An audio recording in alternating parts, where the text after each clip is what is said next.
Hyderabad central యూనివర్సిటీలో ఒక 400 ఎకరాల అడవిని రేవంత్ రెడ్డి ప్రభుత్వం అది డెమాలిషన్ చేసేసి మొత్తం ఒక కన్స్ట్రక్షన్ కంపెనీకి డెవలప్మెంట్ పేరుతో అప్పించడం జరుగుతుంది.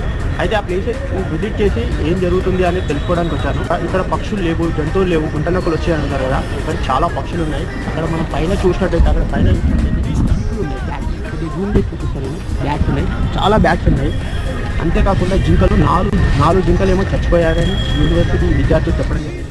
అంతేకాకుండా నెమళ్ళు, జింక వచ్చేసి మన తెలంగాణ జాతీయ జంతువు, నెమలు వచ్చేసి మన జాతీయ పక్షి. అలాంటి పక్షులకు నివాసం ఈ 400 ఎకరాలు. ఈ అడవిని మనం ఎట్లయినా ప్రొటెక్ట్ చేసుకోవాలి. స్టూడెంట్స్ వచ్చేసి వేరే స్టేట్స్ నుండి వేరే డిస్ట్రిక్ట్ నుండి వచ్చి ఇక్కడ చదువుకుంటున్నారు.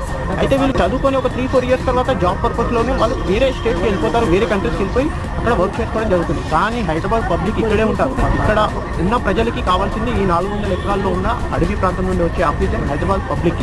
అయితే ఈ హైదరాబాద్ పబ్లిక్ వచ్చి ఇక్కడ సపోర్ట్ చేయాల్సిందిగా కోరుతున్నారు.